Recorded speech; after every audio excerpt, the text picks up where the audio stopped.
Welcome to Supernatural Stocks on Moneyweb with your host, the Finance Ghost. This is your weekly fix of equity analysis designed for stock pickers. Whether local or international, you can expect a mix of news and my ideas about what I'm seeing in the markets. The automobile industry is not a happy place to be right now. For years, regulators put pressure on the world's leading manufacturers to invest heavily in electric vehicle, that's EV, and hybrid technology without any obvious indication from consumers that they would actually latch onto it. Companies like Toyota were able to avoid the worst of the pressure in Europe, quite frankly because they are based in Japan, focusing on developing hybrid technology instead of going all in on electric. But for companies that are based in Europe, right under the noses of these regulators, particularly after the Volkswagen diesel emissions scandal, there really was nowhere to hide. Fast forward a few years and platinum prices are rallying, while demand still looks dicey for EVs. Sure, EVs are growing at a strong rate, but nowhere near as strong as predicted in terms of consumer adoption rates. And growing at a high percentage off a small base isn't really that difficult and isn't a guarantee of success. Without extensive government incentives, which are becoming harder for governments to afford, demand for EVs has remained somewhat niche. This leads to weak resale value, which then makes EV adopters think twice about going for another vehicle with batteries instead of an internal combustion engine or an ICE vehicle. The truth of it is that the environmental impact of the full life cycle of an EV versus an efficient hybrid ICE vehicle is still up in the air. So there's every chance of most regions in the world doing an about turn on trying to force the electric narrative. Where would this leave the car manufacturers? Just think about how long the development process is for vehicles, particularly with fancy technologies.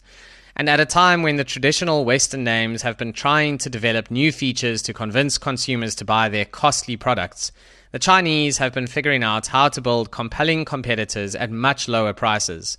And it's not just in EVs that the Chinese are doing well.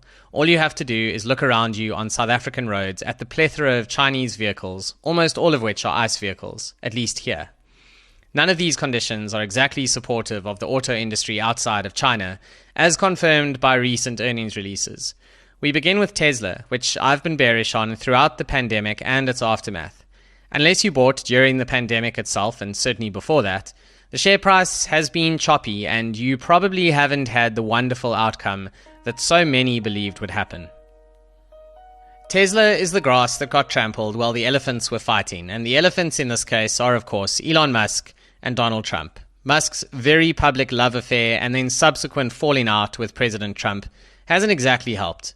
Neither has Musk's political views on Europe, for example, or most of the other comments that he regularly makes. When you're selling a consumer product, massively offending and upsetting half your potential customer base, especially higher income earners, the people buying your cars, that's not a very smart approach. This brings me back to the number one reason why I've been bearish on Tesla, and that is Musk himself. Here's the other reason. Tesla's valuation is completely divorced from its current reality as a car company. Musk himself has said time and time again that you should not buy Tesla shares unless you believe in autonomous vehicles and full self-driving. The problem is that the world is very far away from that, with only pockets of this activity in developed markets experimenting with the tech. Musk's opening comments in the latest Tesla transcript related to robo-taxi in Austin, Texas, rather than anything to do with sales of cars. He reckons that autonomous ride-hailing will be available to half of the US population by the end of the year. Technically, a product you sell online is available to everyone in the world, but that doesn't mean that anyone wants to buy it. There's a big difference between being available and being adopted by consumers, and we will have to wait and see how this plays out.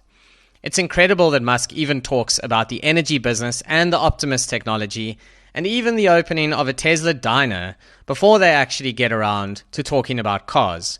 He's trying really hard to get the market to focus on anything other than their car sales. And that is not a surprise, as the one big bill that made Musk so angry includes the repeal of the IRA EV credit of $7,500 by the end of the quarter. This is going to cause a lot of disruption to the supply of vehicles due to the short time frame, with Tesla unable to guarantee delivery of orders placed in the latter part of August and beyond. Just what the market wants to hear. Not. And to add to the pain, the regulatory changes include a negative impact on regulatory credits, which will hurt Tesla's total revenues in years to come. The reason why the earnings transcript is focused on the future and not the present is because the year-on-year numbers for the quarter really are awful. Total revenue fell 12%, with automotive revenue down 16%. Gross margin contracted by 71 basis points, and operating margin fell by 219 basis points, and that's a lot. Adjusted EBITDA was down 7%, so at least adjusted EBITDA margin actually went the right way. Cold comfort though, because earnings per share on a GAAP basis, and that's the correct way to look at US earnings, fell by 18%. Free cash flow, that was down by a truly remarkable 89%. Tesla's share price is down nearly 20% year to date. Market forces are quickly leading us to a point where Tesla isn't actually a car company, just as they've been saying for ages. But with a market cap of nearly $1 trillion, it's very hard to see how they could maintain anything close to this valuation if their automotive business really does fall over. We now move on to Volkswagen and Stellantis, both of which have been trumped by tariffs. Volkswagen just released its earnings for the 6 months to June. Revenue came in flat versus last year, but operating profit was down 33% year on year as operating margin fell to 4.2%. That is a pretty awful story. There really is no way to put any kind of positive spin on it. Why the big knock to profits? US tariffs, provisions for restructuring, especially at Audi, and hilariously, the negative impact of selling a higher mix of electric vehicles. The more they comply with the desires of European regulators, the less profit they make. If you reverse out the tariffs and the restructuring, operating margin was 5.6%. So there's a 140 basis points impact just from the tariffs and restructuring factors. Net cash flow in the automotive division, negative. In fact, minus 1.4 billion euros, another ugly number. And all of this is despite a slight uptick in the number of vehicles sold. So we can't even point to the model range or the Chinese influence here. Above all else, this is actually a North American tariff story, with vehicle sales down 16% in North America and growth elsewhere not being strong enough to offset that issue. Of course, if it wasn't for the Chinese cars, Volkswagen might be able to still sell their cars at higher prices, so we certainly can't discount the Chinese influence entirely. But the uncertainty around tariffs is just incredible. Volkswagen's forecast is that operating margin for the year will be between 4% and 5%. That is way down from the previous estimate of 5.5% to 6.5%. It's a 150 basis points impact, and on such a small number already, that is material. The main variable is tariffs, with various scenarios ranging from the current tariff of 27.5% through to 10% by the end of the year.